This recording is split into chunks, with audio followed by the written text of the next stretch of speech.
കോവളം മണ്ഡലം തെരഞ്ഞെടുപ്പ് ചൂടിലാണ്. തെരഞ്ഞെടുപ്പ് ചൂട് എന്ന് പറയുമ്പോൾ ഇതുപോലെ ഈ അച്ചാർ കാണുന്നില്ലേ നിങ്ങൾ? ഈ അച്ചാറിൽ ഇങ്ങനെ ഒരുപാട് നിറങ്ങളുണ്ടല്ലേ?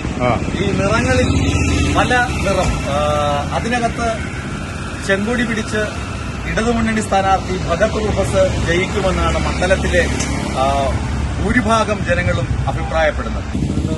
നല്ല രീതിയിലുള്ള ആള് അവിടെ തന്നെ ആ രീതിയിലും പിന്നെ നമ്മുടെ ഇപ്പോഴത്തെ ഗവൺമെന്റിന്റെ നല്ല കാര്യങ്ങൾ ചെയ്യുന്ന രീതിയിൽ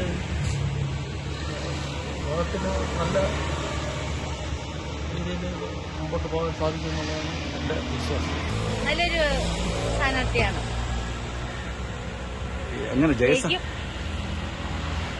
എനിക്ക് ഉറപ്പാ ഇവിടെ കോളേജ്. എനിക്കിവിടെ എല്ലാ ഇലക്ഷൻ കാർഷിക കോളേജാണ്. എന്നാലും സ്ഥലത്ത്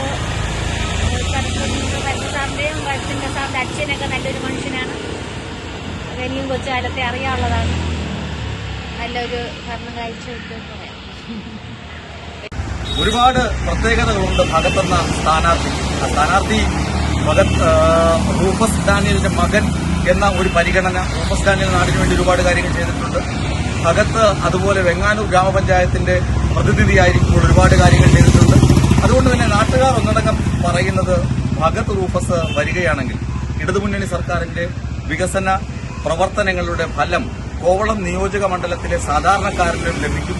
അതൊരിക്കലും കഴിഞ്ഞ 10 വർഷക്കാലം നാട്ടുകാർക്ക് ലഭിച്ചിരുന്നില്ല. അത് ഇവിടെയുള്ള UDF MLA അത്തരം കാര്യങ്ങൾ ചെയ്തിരുന്നില്ല എന്ന പരിഭവവും ആരോപണങ്ങളും ജനങ്ങൾ ഉന്നയിക്കുന്നുണ്ട്. ഏതായാലും ഈ മനോഹരമായ അച്ചാർ കുപ്പികൾ നിങ്ങൾ കാണുന്നുണ്ടല്ലോ.